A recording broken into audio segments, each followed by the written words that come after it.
Holy crap, Jack's back. I'm alive. He's Somehow. alive. He's alive. He's alive and not dead. That's the important thing, I guess. I mean, he's returned from the grave, sort of, but depending on who you ask, I mean, it's like, he's there. Are you saying I'm a zombie? Is that what I'm being accused of here? Where are the cranberries when you need them? God. Is that a bad reference? Are people going to get that joke? I didn't get it. You didn't? Oh my God. So the No. Cranberries were a punk rock band. I don't even call them punk rock, but they're a punk rock band from like the 90s. And they had this song called Zombie. Okay. And it's a good song. It's like a genuinely great song, but it's one of those like, it's the preferred taste. You know what I mean? Yeah, I guess so. That's fair. So, with that being said, Jack, welcome to the Department of BS from the beaches of lovely Long Island, New York. It is time to BS, and I'm Dan Cruz. You can follow me on Twitter, Instagram, and Threads at Stanio Smooth, and follow the show at Time to BS Podcast on Twitter, Instagram, and Threads. TikTok for clips of the show at Stanio Smooth. From the sunny shores of California, Jack Mitchell of U Stadium. Follow him on Twitter or X, whatever the hell you want to call it, at Starblade125. But how you doing, bro? We're hanging in there. It's been all right. It's been a hectic last few weeks, to say the least. But I think, yeah. yeah. You left me to do this on my own. How could you? Should never abandon you like that. I'm sorry. Wow. I feel loved all of a sudden. Feel loved. It took a little bit, but I feel loved. Oh, Jesus. But we got some stuff going on.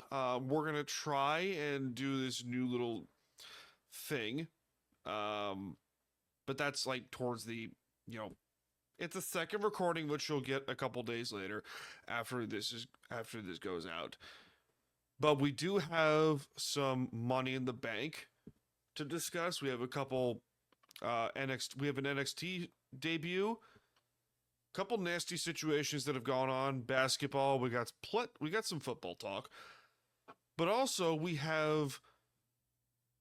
is that time of the year, Jack, where we have to make predictions and preview the NFL season. Oh boy. So the draft just happened, and we're already gonna get into these things. Well, there's a reason for that. And I'll tell you why. Because we can't wait for football. Not even just that, Jack. Not even just that.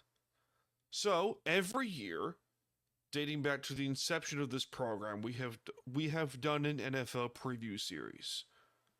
Yeah, we have. It usually starts off around mid to late June and then ends around late August. And how we do this is we go by division and stuff like that, and at the end of the preview series, we will give our official NFL playoff predictions. Who's going to make the playoffs? Who's not going to make? Who's win their divisions? Blah blah blah blah blah. And that's as far as we will go in terms of that. So it will be 18 weeks or something like that. Close to 18 weeks, probably. Something like that. It'll take a little bit, but we will discuss the NFL preview series for Time to BS 2025 edition. But we have to get to some basketball news, Jack, because there's Jesus. There's a delightful bit of basketball news going around, Jack. Yeah. Over here in New York. So I'm not gonna lie, I didn't see this coming. I'm not sure many people did. It kind of felt like it was out of the blue, especially considering what he had done with the Knicks too. There was something about how he brought them to the final or whatever for the first time in a really long time.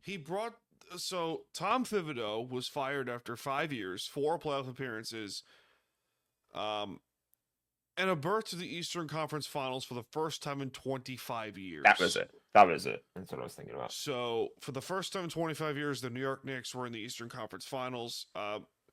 For majority of the last 25 years, the Knicks have been awful or inconsistent at best. And say what you want about Tibbs, he was the best coach they've had in a long time. And the fact that they fired him is one of those like, Knicks, what are you doing? Forgot the cameras on the other side of the room now. Forgot the cameras like on the opposite side where usually is. Like the camera was to my left, Yeah. and now it's to the right. Getting used to a new setup like that is weird for sure. It's weird. It's annoying sometimes, but it's. What you have done has made God very unhappy. It's one of those times, Jack. Did you just play a SpongeBob sound out of the blue? I just did. Why? Is that gonna get us in trouble? No, it better. It's not. For God's sakes, we have a couple SpongeBob memes. It's fine. We do. No, we do. I'm just, that's like the disappointed SpongeBob music. I love it. That's what it's become known for, anyway. This is pretty much. When I was little, that little note there from SpongeBob was more used when something weird happened on screen and a character was like, "What?" Yeah. So, now I mean, it's Jack, just like the disappointed. yes. So, what do you think of this, Jack? Because like the first thought that I had was Mike Malone's going to be the next Knicks coach. Yeah, that's where my brain went to. Is they're just gonna try and hire Mike Malone? It would make too much sense, to be honest here.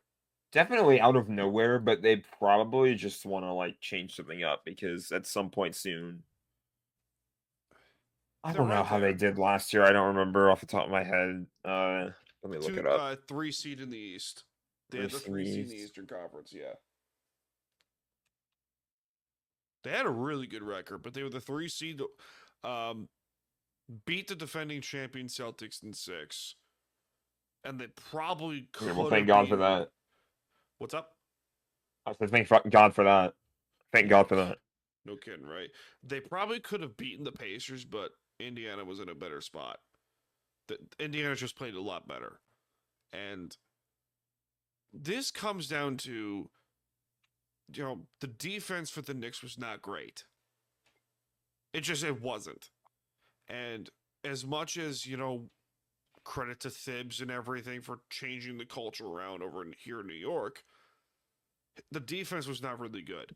And you could point out to Karl-Anthony Towns, you could point out to a couple things.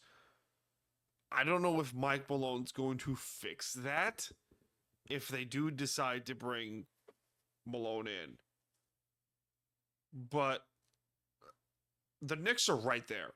I don't know why you make this move unless you are 100% confident you're bringing in Mike Malone to be your next head coach. The NBA is such a weird league. A lot of teams will like make weird moves like that. Like you remember the Milwaukee Bucks firing their coach when they were the 2 seed in the middle of the season. Yeah, Budenholzer, right? Yeah. Yeah. It happened recently with the with Memphis when they fired Taylor Jenkins. Yeah. It's I don't know why like teams just make like goofy moves like that. I don't know. It's just another one of those goofy moves. I don't know. It's one of those weird things where you just have no idea what's going on. Yeah. We have hockey to discuss, Jack. Oh God. So you know what? It's not an oh God just yet. I think things are. It's not what you're thinking. It's not what you're thinking. Let's be clear here. It's not. But I will also say, thank God for the Dallas Stars sometimes. Oh, this. Oh, Lord Jesus. Dallas has fired head coach Peter DeBoer after 3 seasons. First of all... No, I'm not asking why did they fire him. I know damn well why they fired him. I'm just saying. We know why they fired him, to be honest here. Because you pissed off, Jake Ottinger. The whole locker room. You pissed off the whole locker room. Not just Jake Ottinger. This was happening from like the second those comments were made. It was happening. Yeah, I saw those comments and I was like, "Oh, you're done. Like, you're gonna burn the bridge too. You're donezo." we all know that the NHL is a giant boys club though, so it's not like he's gonna be worried about his job long term. But proceeds to God's sakes, I'm shocked he won't get the Pittsburgh job because that's been filled. Yeah, this whole thing is just what do you This was funny. if you're not aware, if the viewers at home are not aware, basically what happened was the Dallas Stars lost the Western Conference Final to the Edmonton Oilers. Ha! Uh, Jake Ottinger wasn't great, and Peter DeBoer basically saw his performance and decided to throw him under the bus. Yeah, but So here we are. you don't do that. You don't ever do that. You don't piss off the goaltender. Like, understandably so. There's a lot of things we can't say anymore because this is unfortunately now, to quote Road Dogg Jesse James, Hall of Famer. This is kind of sort of a family show now, but yay. You pissed off You pissed off your goaltender.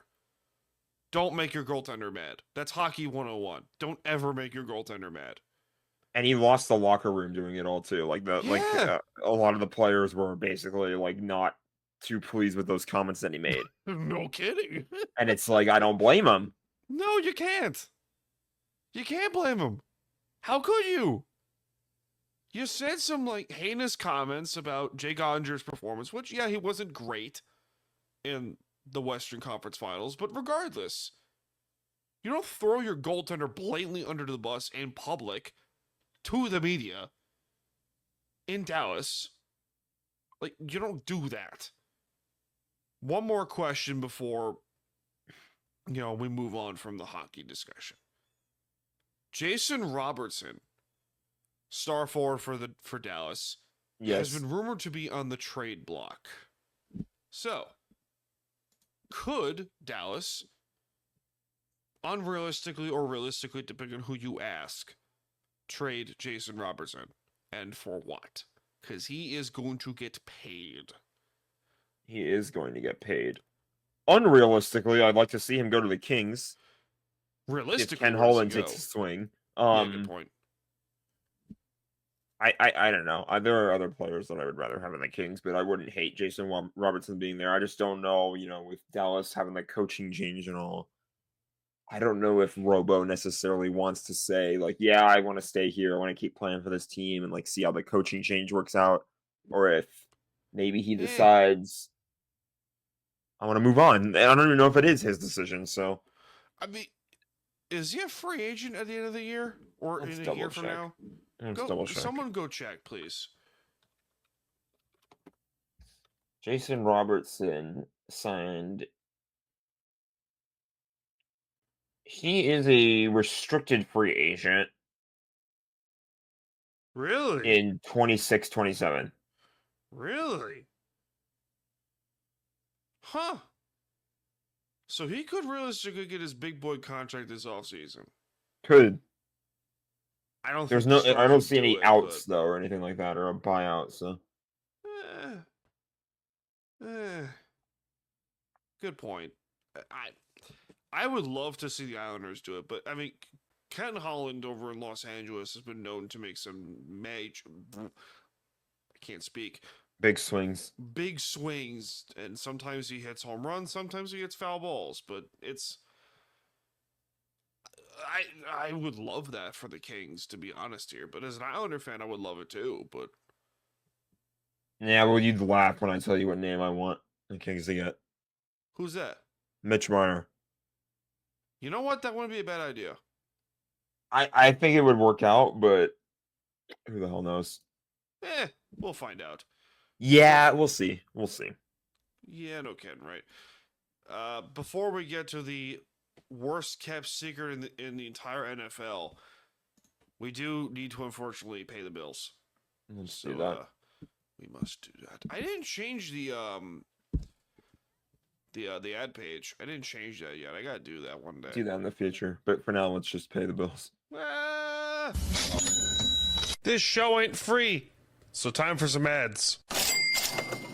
Hey guys, this is Hector from the Insert Name FC podcast here to tell you guys about Canada Dips. It is a great tasting, superior alternative to traditional dip using CBD in a way that is radical, enjoyable, and effective. It comes in 5 core flavors: wintergreen, mint, citrus, mango, and American spice. Canada Dip CBD is the new evolution in dip, allowing guys to enjoy great, long-lasting taste without the downsides. If you guys want to go ahead and try them out, use the code BELLYUP20 at CanadaDipCBD.com. Once again, BELLYUP20 at CanadipsCBD.com, and you'll get yourself 20% off your purchase. Thank you again for Canadips for being a great partner of Belly Up Sports. That's right, lads. Use the promo code BELLYUP20 for 20% off your order at candidips.com. Thanks to our friends over at Candidips for sponsoring this podcast, and Belly Up Sports and Belly Up Media. So, Jack, the worst kept secret in the entire NFL has happened. Do you know what that is, Jack? Maybe. There's only one worst kept secret in the entire league, to be honest here, right now, in football. Speaking of, and he's returned from his dark retreat. Aaron Rodgers, 4-time MVP. The This is gonna be boogeyman. funny. I can't wait. I can't wait for this season. Ladies and gentlemen, the Pittsburgh Steelers. Only the Steelers. They're about to have their first losing season under I'm with you. Tomlin. I'm with you. Mike Tomlin. I stuttered there. Yeah. Jesus. It's only the Steelers would do this, man. I swear. Literally. This is It's funny. It's so stupid. Only the AFC North, I should say, would like have such a weird scenario. And I don't know what about it is an upgrade. At this point, Aaron Rodgers is playing football just because he wants to keep playing football. Yeah. Well, I can't say he doesn't have the Hall of Fame resume, but Yeah, he has a Hall of Fame resume, but like he's not having a good. he's also past his prime. Well, yeah, that's obvious. That's way too obvious. He couldn't fix the Jets, and that was more because of the Jets' own problems, more or less than Aaron Rodgers. But I feel like some Jets fans would say otherwise. Oh, but- jeez, we know plenty of Jet fans that would lose, that are defending Aaron Rodgers to say it's not Aaron Rodgers' fault. It's Woody Johnson's fault. I'm like, first of all, let's be realistic here for a second here. No, I believe them. Aaron Rodgers, well, yes and no. Aaron Rodgers came off a torn Achilles. He came off a torn Achilles in week 1, like 7 seconds into 2023. 2024 comes around. He still thinks he's hot. You know what? When he's not. He's 41 years old. And he thinks he's still an all-pro quarterback. Shock of the day, you're not Tom Brady.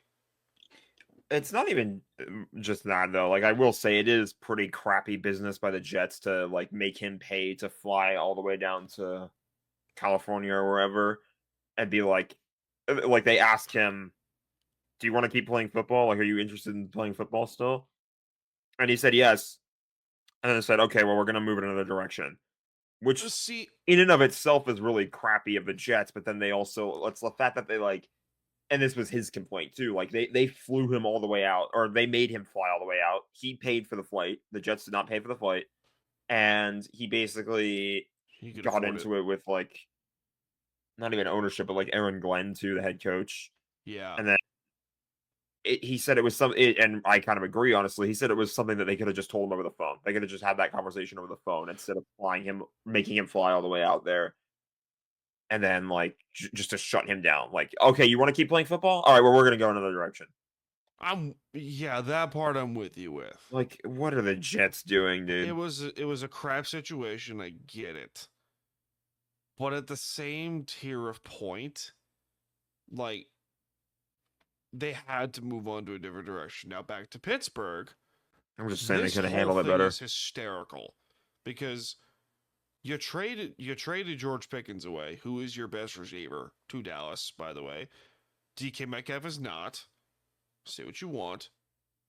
But I'm full on agreement with you. The Steelers are going to have their first losing season under Mike Tomlin. And I cannot wait. Because I have told you numerous times, I do not understand how Mike Tomlin does a job in 2025. I do not understand it.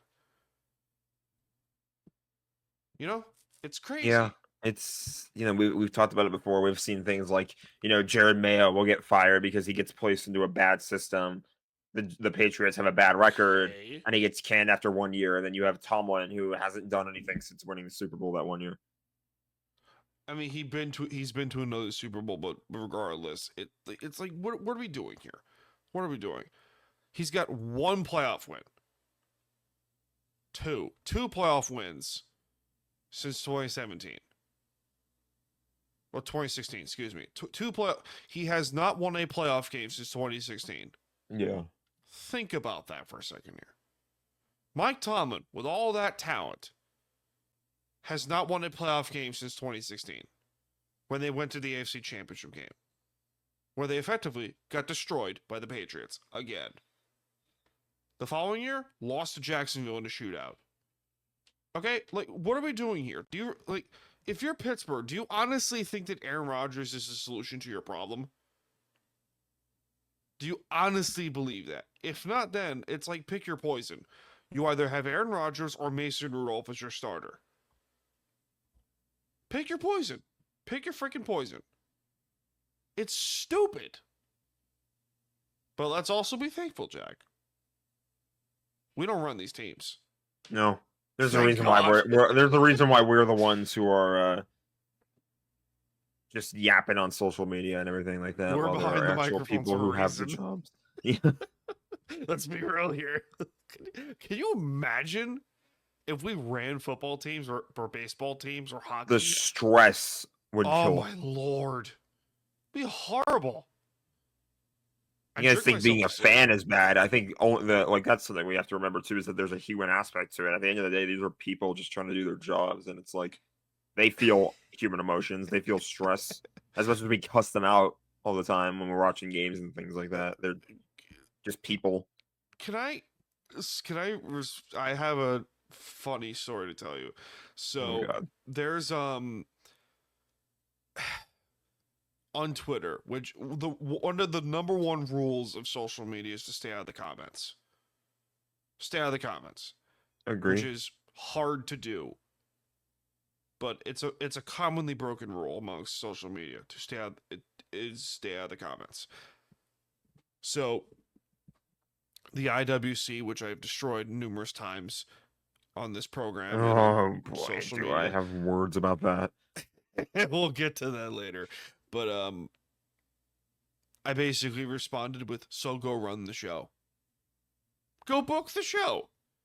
You think you..." And it goes back to football. If you honestly think you can run this team better than the guy who's getting paid millions and millions of dollars to go run a professional sports team, if you honestly think it is easier than Madden, go run the team then. Seriously, go run the team. What are you doing? He's like, Drinking. I just finished chugging iced water. Chugging milk is what that was. Chug it. Show your stuff and drink milk. That is an outdated reference for those born in That's 1980. I'm too young. I'm too young. That is an outdated reference for those who were born in 1972. Oh my lord. Oh, Jesus. One more football discussion before we head to the lone basketball topic, then we'll go to break real quick. Jack, I don't know how much you've been paying attention to the New York Giants and stuff like that, or if any bit at all, but Russell Wilson signed there, so did Jameis Winston. The New York Giants also have the hardest schedule in the entire NFL this season, which in retrospect doesn't mean crap. It doesn't mean anything, because what was it? Pittsburgh in 2008 had the hardest schedule in the NFL, and they won the Super Bowl. So in retrospect, it doesn't mean anything. Could the Giants finish with the first overall pick in 2025? It's realistic. I don't think they're going to be that. I don't know if they're going to be that awful again, but with the Giants, they're going to you be never bad. know.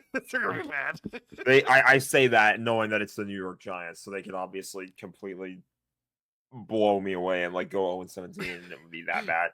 The Derp team I'm rooting themselves for to go 0-17 is Atlanta, but the Giants. You really don't like Raheem Morris, do you? It has nothing to do with that. It's solely to do with the fact that the Falcons traded their number 1 pick to the Rams next year. Okay, good point. Good point. That's Yeah. actually I completely forgot about that. Yeah. Not They gonna have lie. considering they have our draft pick, I would like them to do terrible so that we get as high a pick as possible. Watch It's not them even a finish, hate like, watch because I with don't hate the 15 Falcons. wins. I don't even hate Raheem Morris that much. It's just like Watch them win 15 games. I will be so mad. Unless we win the Super Bowl, I will lose my mind. No, it'd be so funny if like the Rams finish with like 4 wins, unrealistic by the way, and the Falcons won't finish happen. with like 15 wins and win the Super Bowl. That'd be hysterical. For comedic purposes, not rooting for it to happen, but like that'd be funny. Let's be real. Come on, if I were in your shoes, you'd root for the same thing. Don't lie. No. Don't lie. Yes, you would. Why would I root for that? No, I'm a no, Rams what fan. I'm, Why would I no, root what I'm for that? saying, what I'm saying is, if the Falcons owned the Seahawks pick, Oh. if the roles were reversed and the Falcons owned the Seahawks pick, and I'd be rooting for the Seahawks to, get as high a pick as possible, courtesy of Atlanta.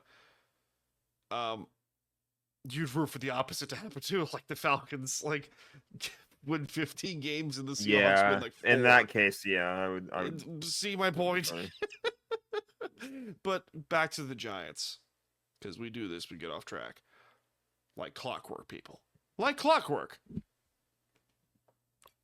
I don't think the Giants are going to be that good. And they might end up firing Dable sooner than we think. Because Dable... I feel bad for Giants fans because they don't deserve bad teams. But they're almost in a very similar situation as the Jets are. Which is you just have crap ownership. Yeah. It's so bad. Like, Bad ownership is why bad teams stay bad. Like, yeah.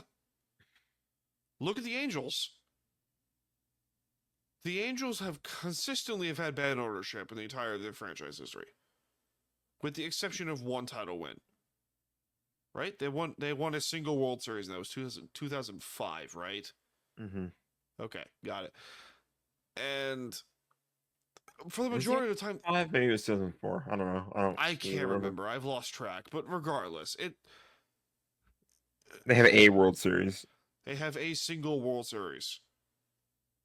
So, if you're the Giants, you got to do something. Because if they finish with the worst record, or if they're on pace to have the worst record,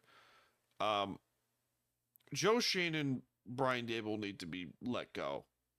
Because Yeah. honestly, whatever. But, you know me. We have a basketball question, Jack. We haven't Giannis talked basketball in a hot Antetokounmpo- minute. What? We haven't talked about basketball in a hot minute. We really haven't. We really haven't talked a lot about basketball over the course of this program. But I mean, we talked about it at the start, but other than that, no. We talked about the Knicks, but that was it. Yeah. Oh yeah, we good were point. really- That's fair. Wow, I feel dumb already. I kind of do too, but we genuinely haven't talked about basketball in a hot minute, like before the show. So We I'll haven't. give it 2 topics in one show. We've had a long couple weeks. We Have have. Good lord, life stinks every now and then. Giannis, he's getting traded, right? I hope he's a Laker. Probably. I not, was but- gonna leave with that. How long until he's a Laker? How long? How long would it be until he's a Laker? Can we be I don't honest know. here for a second here? Can we be honest for a second here? Okay. If LeBron does retire, that trade is more likely to happen. Sure. Yeah. But If even LeBron still- retires, yes. I think even still, though, there's a chance that it happens because the thing about the Lakers that some people may or may not realize is that this is going to be Luka Doncic's team going forward. No, Now, you're right. it's good to have him. If he's still playing decent, then I'm glad to have him here. But his play definitely fell off this past year. But I Yeah. think that's just a symptom of Father Time is going to catch up to everybody eventually. So Yes, correct. if you're LeBron, if he stays this year, fine. I'm not going to be upset either way. But if he decides to call I don't care because it's like it's Luka's team now. Yes. Yes. And that's why I was so happy about the trade when it happened.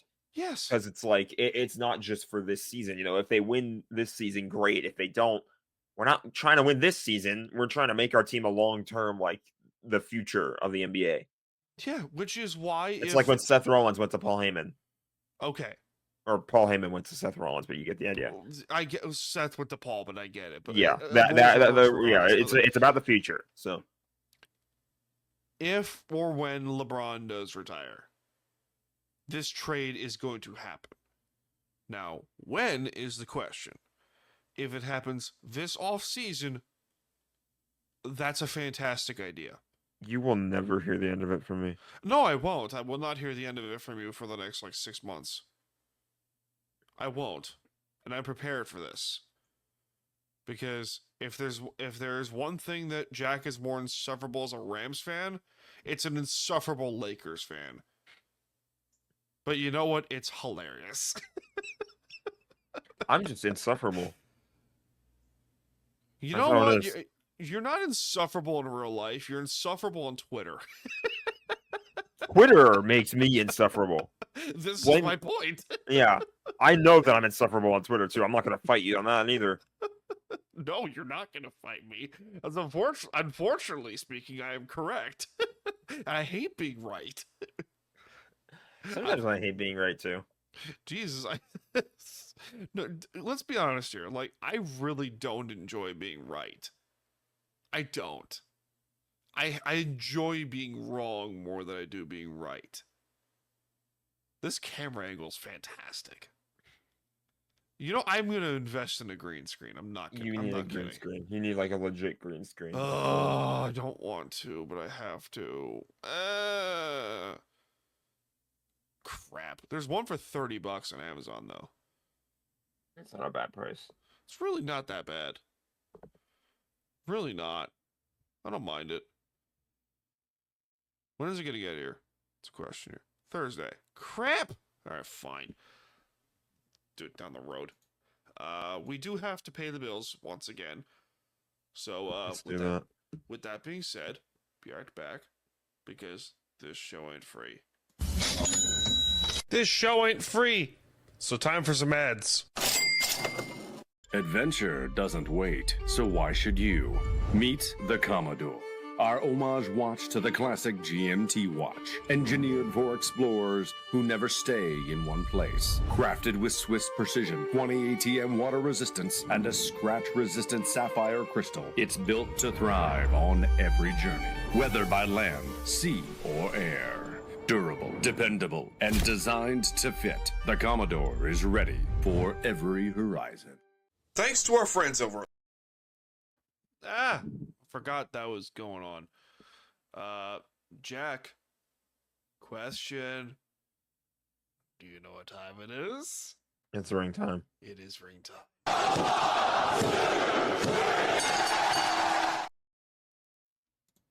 That is right, Jack. It is ring time, our weekly wrestling discussion where it takes up almost the entirety of this thinking show. Actually, a good majority of it. Probably a good majority of it, to be honest here. But you know what? Who cares? So have a good time. We have a good time. So, we have a couple, nasty situations that we will talk about. Not even one of them is not even nasty. It's just one like, yeah, it's uncomfortable. The other one's nasty, but we will start with NXT. Former AEW Women's World Champion Mariah May finally makes her debut in NXT. If you are not familiar with her, she is 27, I think. She's 27 or 20 or 26 years old. She is great in front of the microphone. She cuts a fantastic promo. And she's young in terms of in-ring experience. But she's fantastic in the ring. Now, with Yes. Jordan Grace, Stephanie Vecchier, and what's-her-face, Julia getting called up, she's going to run the NXT Women's Division. Right? Yeah. What I'm do pretty you think? convinced. She's been wanting to do this for a long time, too. Mm-hmm. And this is not like an anti-AEW thing, because to be honest here, like, as much as we love to laugh and complain about AEW and stuff like that, but let's be honest here. She did really well for her time in AEW. She really did. Mm-hmm. She had a really great feud with Toni Storm twice. And she got her start and was trained under Toni Storm.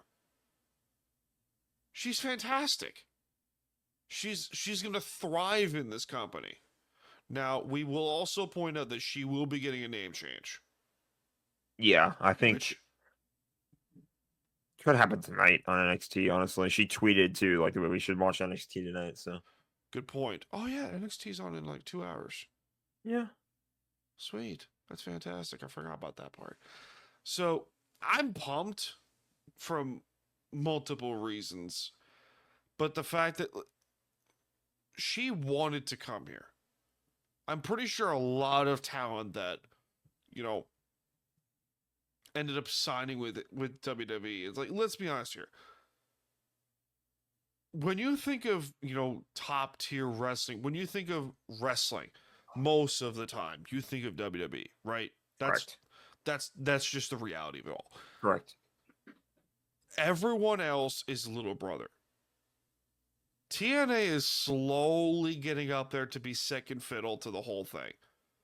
But if you're like a hardcore wrestling fan, you know that, yeah, WWE is the top of the card, but you also know that there's no that WWE is the number one option for when you want to make the big bucks, but you also want, you know, the WrestleMania moments, the SummerSlams, the Money in the Bank contract, the championship opportunities, and stuff like that. And you also have great teachers to teach you more stuff, like Shawn Michaels in NXT. Shawn Michaels is going to thrive with this, with Mariah May. Right? Would you agree? Yeah. Yeah, he was probably super stoked when this came up. He's pumped. I guarantee you that man is pumped. And it stings for like AEW, like the smaller promotions like Ring of Honor, which is part of AEW now, but like AAA getting bought up by WWE. Like, yeah, you feel bad for like the smaller promotions, but at the end of the day, you make the most opportunities from WWE. You do. You really do. It still gets most of the eyes. It still gets like all the Yes. attention. Yeah, no one, like, as much as we can say, like, no one gives a crap about, like, the UFL or, like, stuff like that, but Well, the UFL is just marketed horribly, I think. the UFL is marketed horribly. Agreed with that, but you understand what I'm saying here. Like, the UFL is always going to be little brother to the NFL. That is just fact of reality. Mm-hmm. It's just a fact of reality. We do have a... How do you want to approach the Roxanne Perez situation that I texted you? Delicately, I'm still aware of it. Like it was like, I'm just glad that like she seems like she's in an okay spot right now, and like things are like she feels good enough to be able to perform on shows. Correct. In spite of everything that's been going on. We're going to be careful with how we discuss this. Obviously. Because this whole situation with Roxanne Perez is, how would I put this? Delicate, risky, and kind of just downright disgusting. Yes. So there is a Twitter account which has since been deleted or banned or whatever you want to call it. Removed. or removed, or let's just. It doesn't exist anymore. It doesn't exist anywhere. Thank God for that. But to put this carefully, Roxanne Perez was essentially receiving death threats by this Twitter account. Yeah. I don't think you I need to don't say care if any you're joking more or than not. that. If you're, yeah, I don't care if you're joking or not either. I think the bottom line, and then we can move on, is like this is absolutely disgusting Correct. that this is being done over a character in a scripted entertainment Yes. show. At the end of the day, as much as it may feel like a sport and it kind of has like the big energy of a sport, like the crowd energy and everything like that, Yep. it's a performance. It's a soap opera. These are people playing characters, following a script. Yes. Even if the stunts are real and all the athleticism is real and everything else that you see like that, it's people performing characters following a script. Correct. They're just doing it live compared to TV, where, Yes. or in most cases, they're doing it live. So it's disgusting to act like this. Period. In front of somebody who's doing something that they don't even control. Yes, and you can find the pictures of said Twitter account because people have posted it. We also must be clear with here that the authorities have gotten involved. WWE authorities have gotten involved with this whole thing and taking this thing seriously as they should be doing. Like they shouldn't F around with this at all. To keep it PG. Shouldn't. Not at all. They shouldn't mess around with this at all. And they haven't, which is good. That count has since been removed. The authorities, I hope, have arrested this SOB. Despicable individual. Yes. No kidding. No kidding. So, yeah. Woof.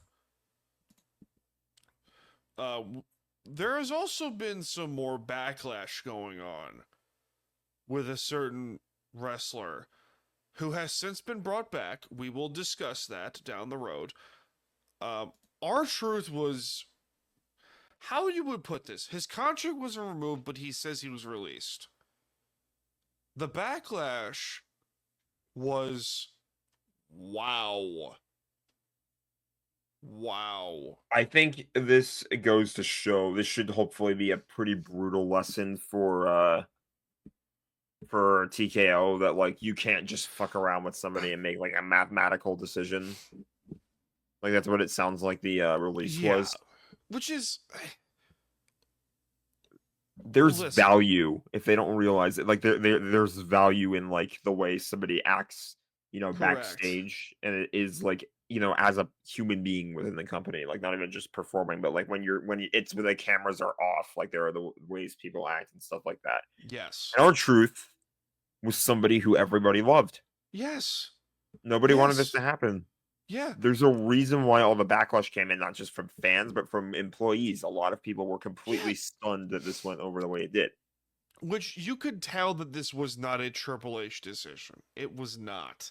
Because even he was like, he was pumped to have R-Truth back, who is now goes by former TNA World Champion Ron Killings. But regardless, we'll go that way down the road. There's a lot of people that are like, you can bring back R-Truth back, but you can't bring back Dakota Kai. Okay, first of all, I'm not calling for anyone to be fired or to like lose their job or any of that stuff. But Dakota Kai was straight up getting injured constantly, could not get over with the crowd.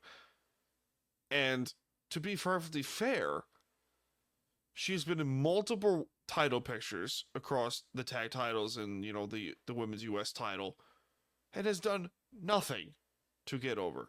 R-Truth, despite his, being in his 50s, has constantly gotten over, whether as a serious performer or comedic, or most of the time comedic, which, whatever, the old heads are like, yeah, screw R-Truth, but more importantly, this is a backstage thing.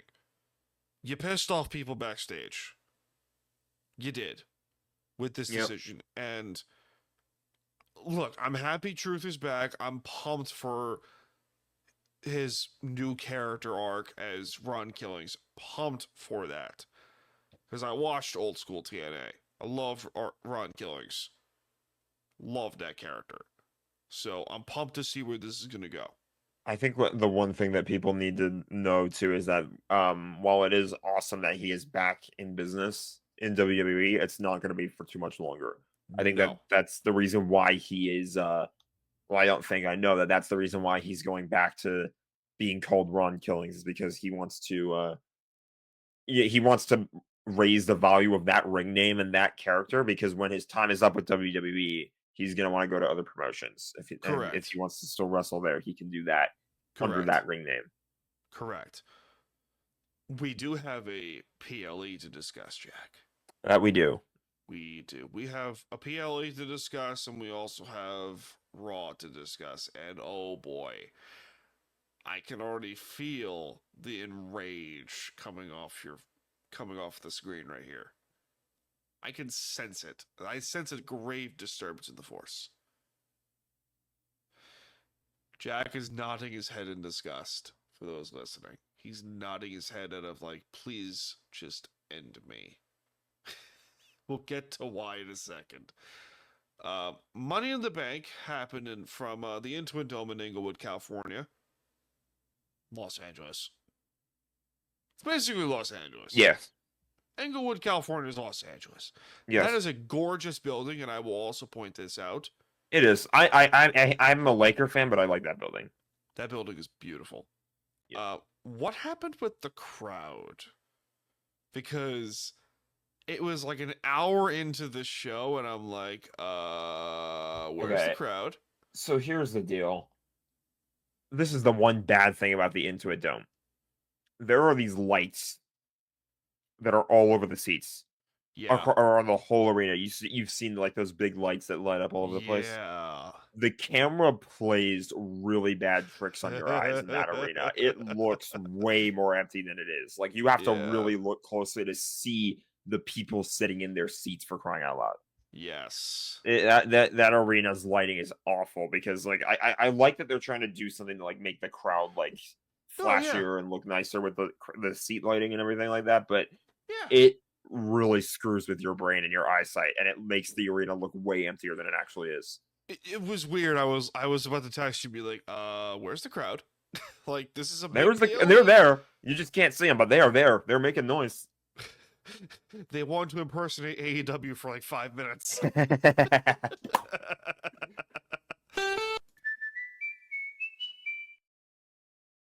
I don't even know what sound you meant to play, but I don't care. I meant to click the Old Spice one, but I accidentally clicked the Love Palace. Let's try this again. There we go.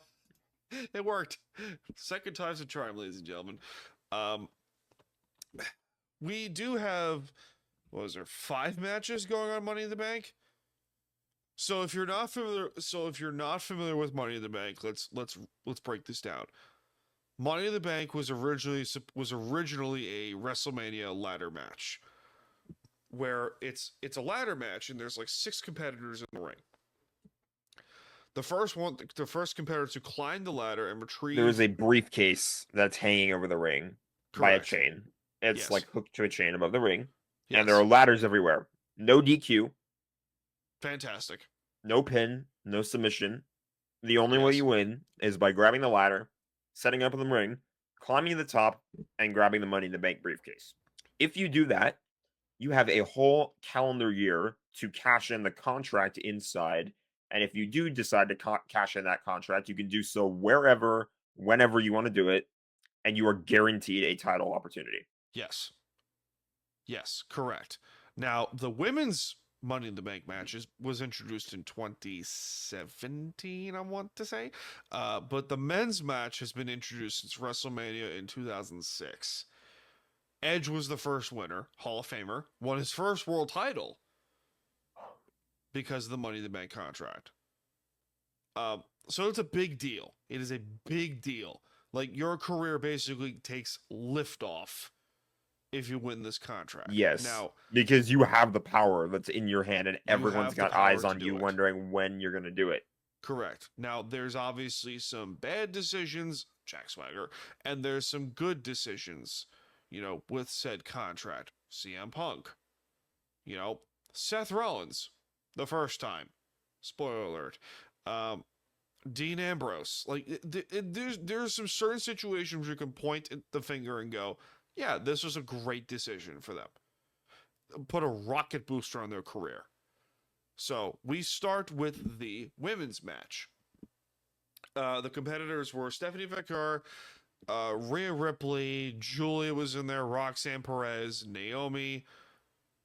Who else? Who was the sixth one?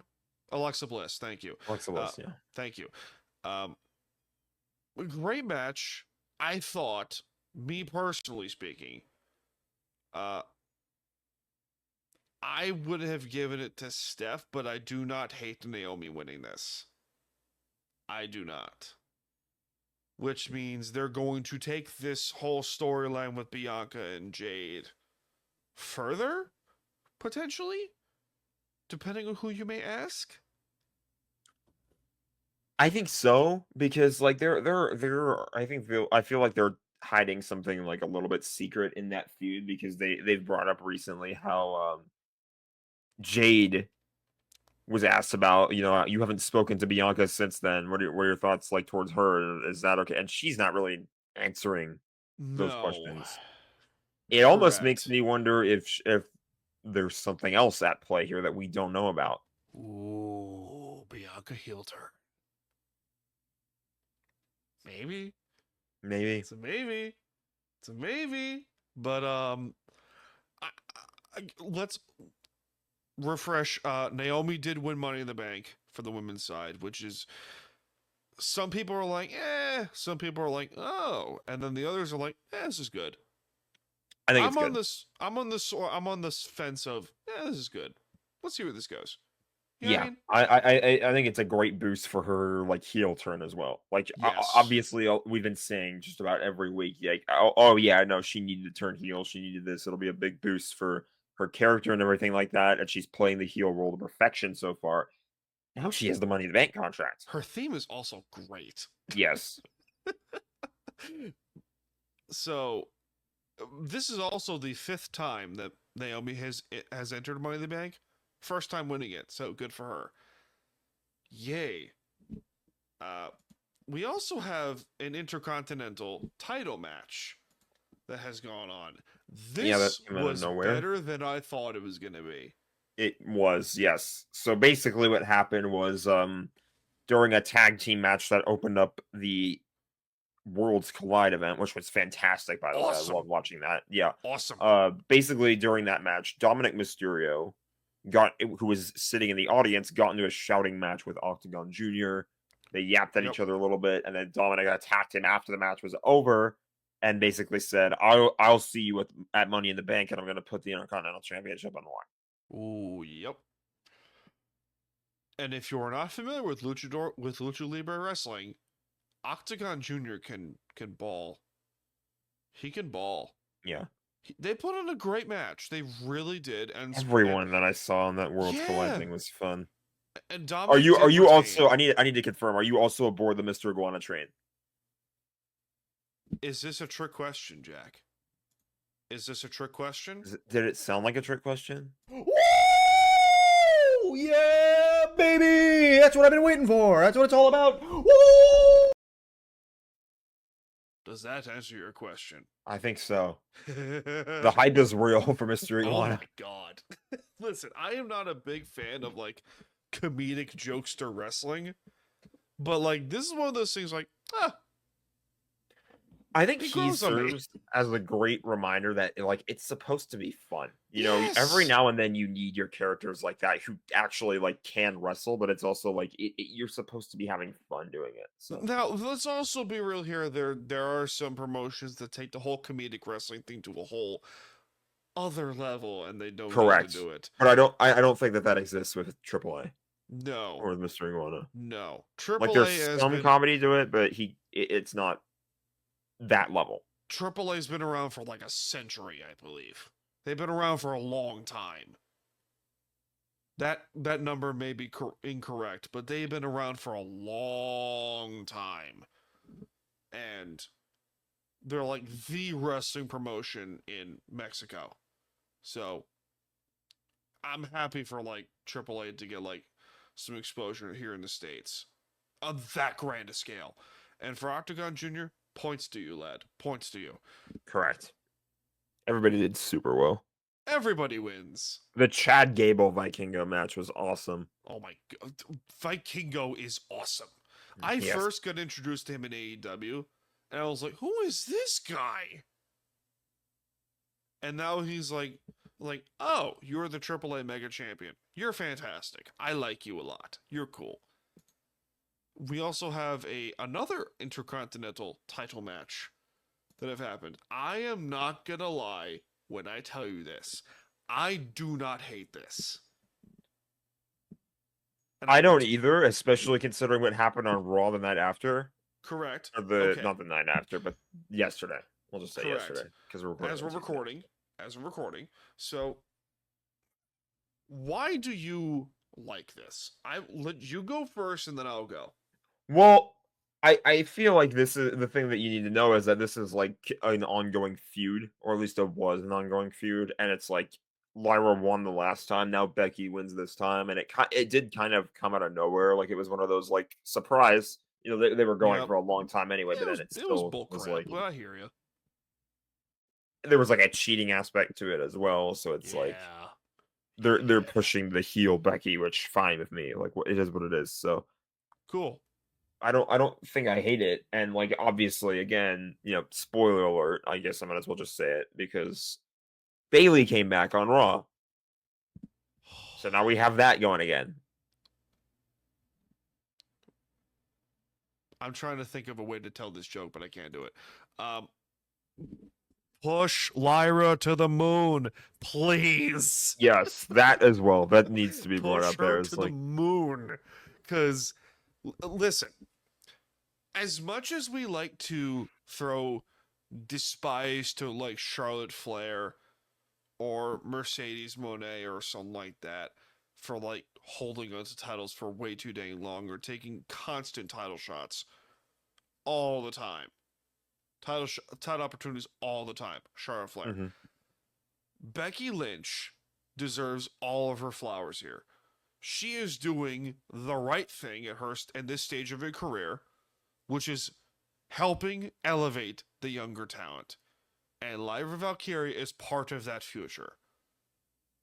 It's just the fact of reality.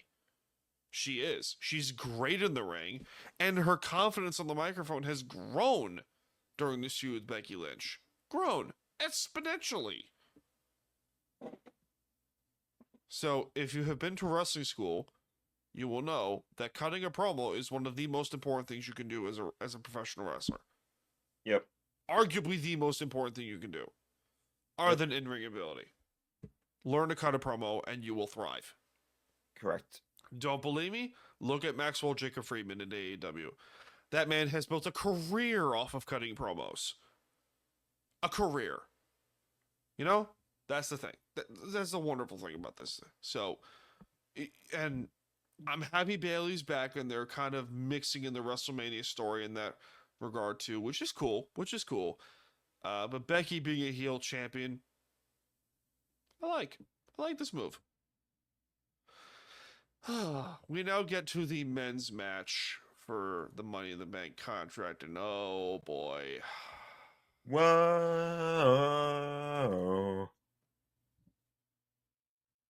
Seth Rollins. Oh, brother, this guy stinks! I tried, man. Can I...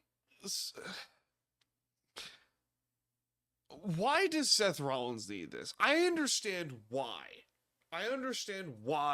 In the whole storyline aspect. I get it. Because this is going to lead to Seth cashing in on Cody, Cena, or whoever's the World Heavyweight Champion by the time SummerSlam arrives. I get it. But you're seriously telling me, like, LA Knight, who's been in this ladder match 2 times prior. Like, Okay.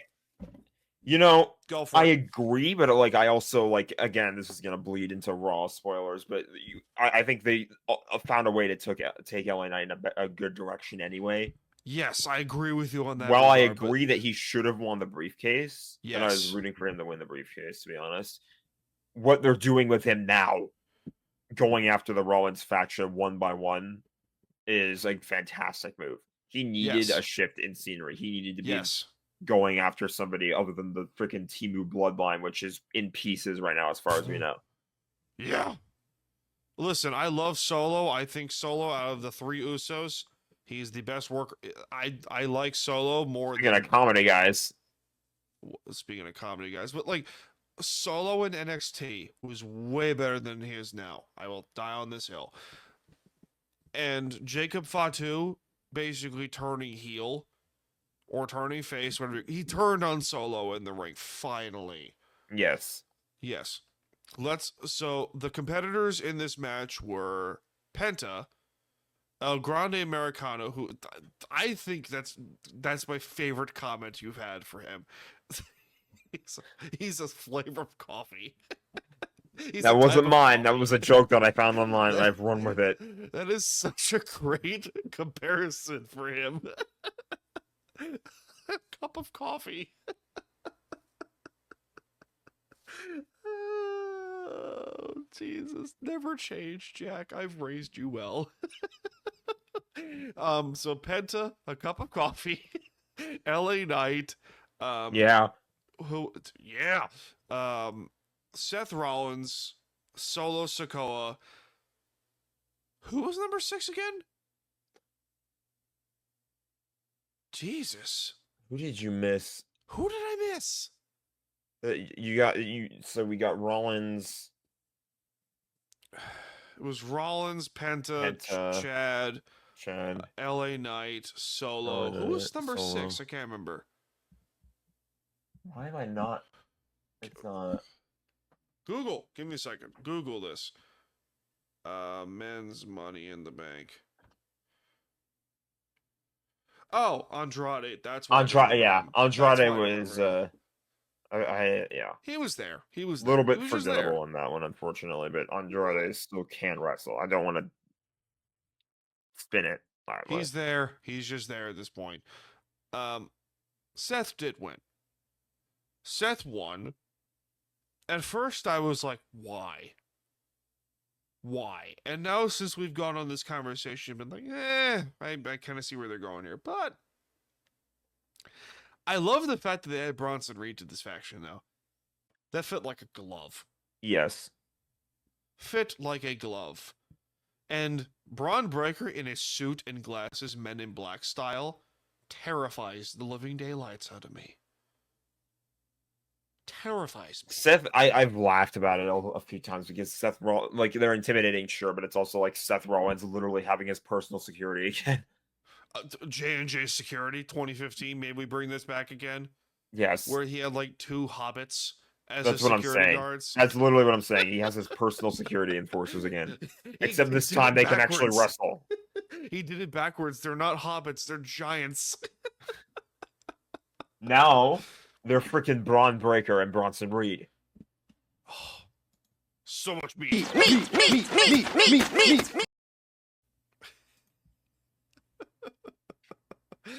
I love this fucking program. We now get to the main event of the whole program. John Cena and Logan Paul, boo, versus Cody Rhodes and the World Heavyweight Champion Jey Uso. Yeet. Yes, correct, Jack. Very good job. I'm not gonna lie, I was pissed off after Seth won Money in the Bank, so I did not watch this. I think the match was fine. It was more about the return of R-Truth. Yes, I feel correct. like that kind of stole the spotlight at the end of it. Was R-Truth coming back and screwing John Cena out of the win. He got pinned by Cody Rhodes. Correct. Everybody kind of got a chance to do their thing. Logan Paul had a couple of nice stunts as well. Yes. Although he almost killed himself jumping through the announce table, so there was that.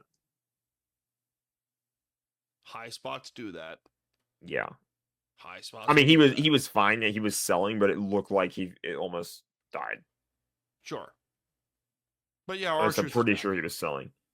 R-Truth is back, which is nice. We like these Yes. things. That was sort of like the main thing that stole the show in that fight was R-Truth's return. All right. It was okay. Nothing crazy to write home about, though, other than a couple spots here and there. Yeah. We do have Monday Night Raw to get to before we go to break. So, I know you have your viewpoints on this next topic, but John Cena did open up Monday Night Raw. Which was like, okay, cool. Night of Champions is coming up from Saudi Arabia. And part of me was like, I think they're gonna throw him in this. CM Punk, it has all been confirmed that Punk is going to face John Cena at Night of Champions in Saudi Arabia. Now, risk assessment here. I am a believer of people change, but not all people can change. I'm a firm believer of like second chances of depending on who you may ask or who this thing belongs to in this regard. I have seen the tweet. I know of what CM Punk did say 5 years ago to The Miz. I know of this comment. I understand that. The whole hypocrisy factor, I get it. From a moral perspective, I understand everything. I don't disagree with everything in that regard. However, from a business perspective, this match was happening. The second Cena was announcing his retirement and Punk did come back to WWE. Yeah, of course they're going to have This this match match this year. This match, not for a title match specifically, but like regardless in retrospect. Regardless of the context, regardless of the thing, whatever was going on at the time, regardless of the circumstances, it was going to happen. Yes. And that's fine. It was. From a business perspective, it was happening. It was too good to pass up. Yes. Now, and that's fine. For a different PLE, whatever. If it was for Money in the Bank, the previous PLE from Los Angeles, it would have been way better. I get it. It would have been fantastic at Money in the Bank. But it was not happening at Money in the Bank. It wasn't. It wasn't going to happen. When Money in Cody the Bank come was, back especially knowing the length of the men's ladder match too. Like it was never going to happen at Money in the Bank when the ladder match was supposed to steal that the is show. true. We won't discuss the tweet. I will hear your thoughts. My hand's in the way of the camera as per usual. What do you think? Because you shared your thoughts a little bit, and I get it. I'm not disagreeing with you. I'm hearing you out. So, what do you think? It's hard for me to adopt a people can change mindset towards a government that has been known for being very, very anti-human rights for a very long time. So No, correct. You're not wrong about that regard. I can't exactly, I understand where you're coming from, but I can't adopt that mindset when the subject is a government that's been like this. No, correct. And you're not wrong about that regard. You are not. I agree with you in that sense. Certain belief factors, I understand that. And going against everything Punk believes in, I understand that part. I do agree with you in that regard. Again, this goes back to, from a business perspective, this was happening. It was blatantly happening. You have an opportunity to cash in on a CM Punk title match with John Cena one more time. It just should have happened at SummerSlam. Could have happened at SummerSlam? Yes, I agree with you. Could they have put Randy? Could they have done something else? Yes. Yes. They were going to do Randy. It wasn't going to be Randy. The It was Orton Cena match at Backlash in St. Backlash in Louis. St. Louis. That was going to happen no matter what. Correct. I get both sides of the coin here. I blatantly do. I also understand both sides of the coin here, where it's like, yeah, there are certain belief systems that don't intertwine with belief systems here in the States. I understand that. I do. Do I respect belief systems of that regard? Yes and no. Because of the country and stuff like that. It's like, how do I word this carefully without pissing people off? How do I word this carefully? Everyone has their belief systems one way or another. Whether they're right or wrong, that is, whatever. It's whatever. I get it. It's like it's not up to me. It's not up to you. I understand that. It's like, from a personal vendetta, I understand. I agree with you. But I'll end it on this. Again, this match was happening regardless of like belief systems, and I understand that. I get it. So that's just where I stand on that. So moral ethics, belief systems, yeah, I get that. We now head over to the main event of Monday Night Raw, and you're gonna get I'm gonna sit back and just watch. Go. If you tell me the words "trust the booking" during this segment, I'm cutting off my connection to this stream. That's what I'm leaving. If you tell me to trust the booking, I wasn't even going to. Good. Because I would have been out. I would have left you hanging to do the rest of the show on your own. No, I'm telling you right now, I'm in full agreement with you. This whatever the hell you're gonna say is rancid. This is rancid. It's not the right time for Jay to drop the belt. If it was gonna happen, it should have happened either at Night of Champions or at SummerSlam. This was one of the worst booked title reigns I've ever seen, and it's not Jay's fault. I need to start by saying that too, because people are like talking shit on Jay on Twitter all the damn time, and it's like, okay, you know what? If you think he can't wrestle, you want to go in the ring with him and find out. There's a reason he's in the ring, and there's a reason you're behind a keyboard and a profile pic on Twitter. Proud of you. Proud of you. The second thing, the whole point of this title run and the Intercontinental title that he had a little while ago was proving that he could stand on his own as a singles wrestler. And both title runs were shit. And it's not his fault. He had a match. He won the Intercontinental title. He had a week to celebrate. The week after, he defended against against Xavier Woods. He defended against Xavier Woods. Won, retained. Then got attacked by Braun Breaker after the match. And then the week after that, lost the belt because of the interference from Solo Sikoa, Jacob Fatu, etc. The Tongans, etc. Yep. Wins the Royal Rumble. Has the feud with Gunther.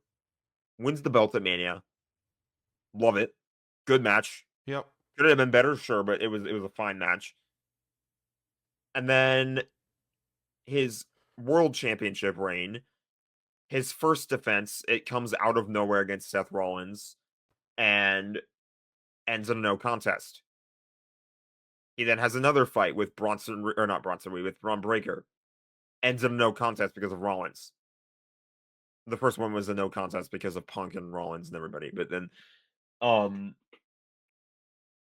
after that is when he has like the matches with Logan Paul and everything like that. So he has that feud a little bit.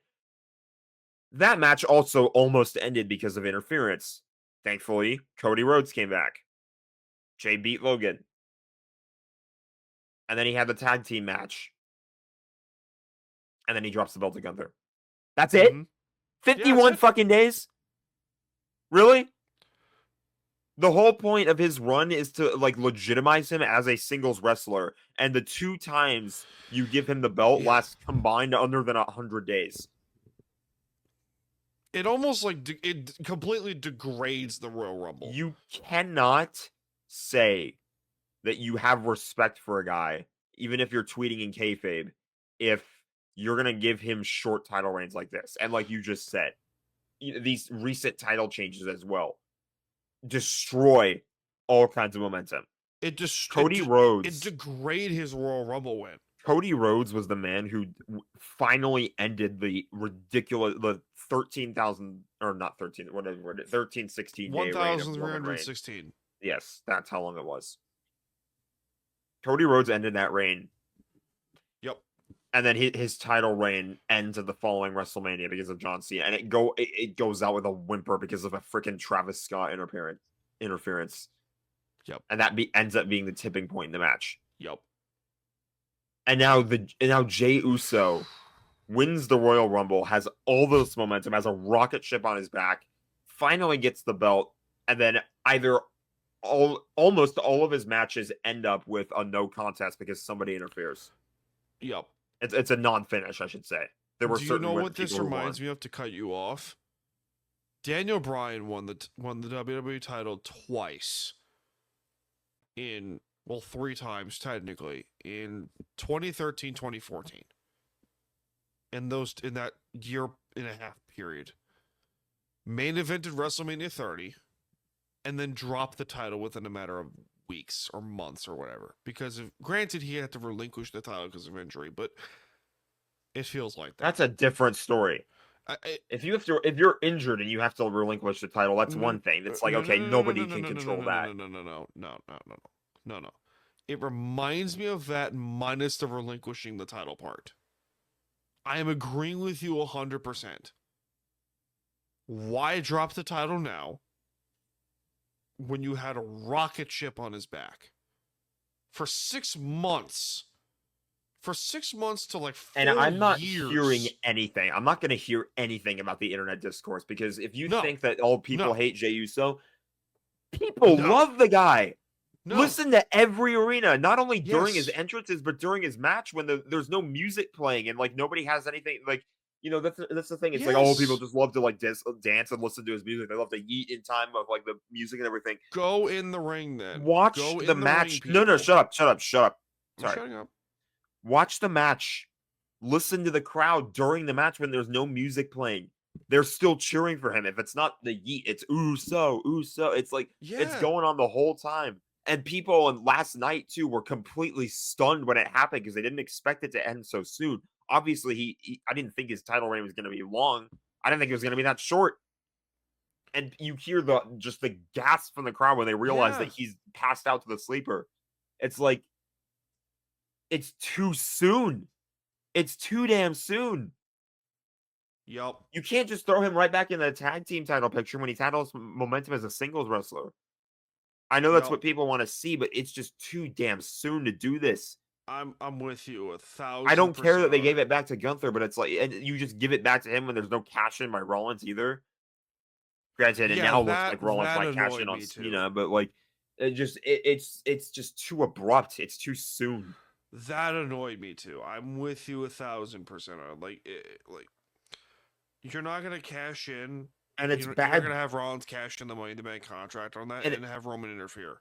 And it's awful booking on Gunther's part, too. You really can't book him outside the title picture. Do you really have to have him in the title picture 100% of the time? Yeah. That... Oof.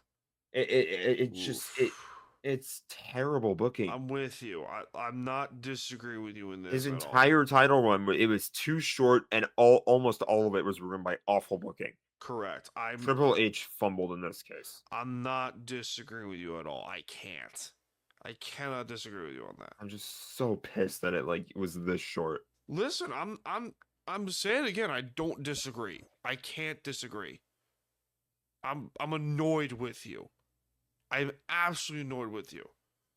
Because you had a Seth Rollins cash-in attempt and a Roman Reigns return on a silver platter. I need to say this as well. There was a little bit of discourse going around about how Roman Reigns is getting only a $15 million contract. Yeah, that's not true. Here's the deal. I'm not going to be too upset about that if he does come back at SummerSlam. This is the second year in a row where he's lost at WrestleMania and then went AWOL until until SummerSlam. I If you're only yeah. going to appear that much, I'm sorry, and I hate that this is the case. You're part-time. Yeah. What can I say? And I get that Roman said too that like he can only wrestle like for only 1 to 2 more years, and he wants to do something less physical. I get that. That's fine. Sure. But you know what? While I understand that like what he has done for the business cannot be replicated, and it's like he's a future Hall of Famer. There's no doubt about He's that. going in the Hall of Fame anyway, whether you like it or not. But he's part-time at this rate. At the rate he's appearing right now. Yeah. Yeah. I don't want it to be true. I hate yeah. that that's the truth, but that's one of those things where you said earlier you don't like always being, or when you're right, you don't like being right. I feel like in this case, I feel like I'm pretty justified, and I don't like it, but I feel pretty justified in saying that he's part-time. That's just how it Correct. stands right now. Correct.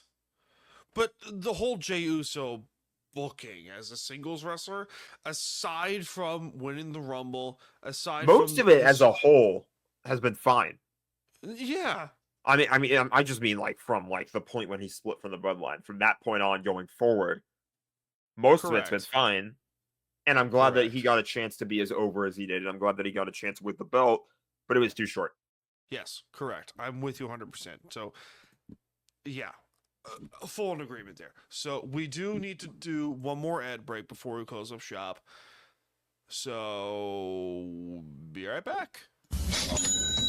This show ain't free, so time for some ads.